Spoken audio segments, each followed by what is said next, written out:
এখন অনেকটাই বিলুপ্তির পথে গ্রাম বাংলার ঐতিহ্যবাহী খেলা হাডুডু।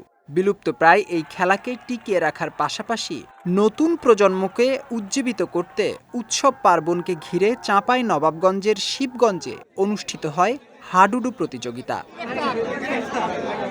এরই ধারাবাহিকতায় নববর্ষ উপলক্ষে গত ৩রা বৈশাখ বিকেলে শিবগঞ্জ উপজেলার কানসার্ট সোলেমান ডিগ্রি কলেজ মাঠে শিবগঞ্জ উপজেলা ও পৌর বিএনপি এবং অঙ্গ ও সহযোগী সংগঠন আয়োজন করে হাডুডু খেলার। খেলায় অংশ নেয় ১৬টি দল।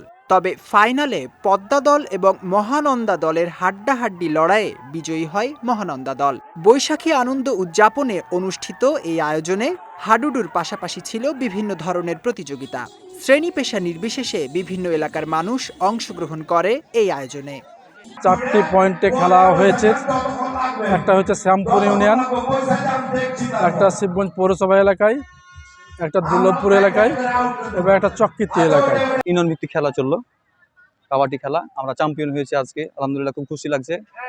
আর এই খেলাগুলো যদি আরো বেশি বেশি হয় ভালো হবে। সরকার কাছে আমাদের আবেদন এটাই যে এই খেলাগুলো প্রতি বছরই যেন চলে। এই খেলাগুলো আমরা যে আয়োজনটা করেছি এখানে অনেক সাধারণ মানুষের যে খুশি আনন্দ, মানে এই খেলাটা বজায় রাখার জন্য আমরা পরবর্তীতে এর চাইতে বড় সড়ো আয়োজন করতে যাচ্ছি। আর এই খেলাটা প্রতি বছর আমরা ধারাবাহিকতা বজায় রাখবো।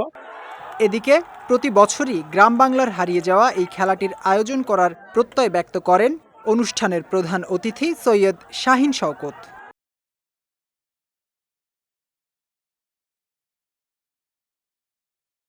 এই গ্রাম বাংলার আবহাওয়ার সংস্কৃতি, এই সংস্কৃতিকে যে খেলাধুলাকে বুকে ধারণ করে আমরা ছোট থেকে বড় হয়েছি। আমাদের দাদারা আমাদের কোল থেকে নেমে স্কুলে যে আমরা যে খেলাধুলা করতাম সেই মাঠ আজকে হারিয়ে গেছে। খেলা শেষে জেলা ও উপজেলা বিএনপির নেতৃবৃন্দের উপস্থিতিতে চাঁপাইনবাবগঞ্জের ঐতিহ্যবাহী গম্ভীরাসহ সাংস্কৃতিক অনুষ্ঠানের আয়োজন করা হয়।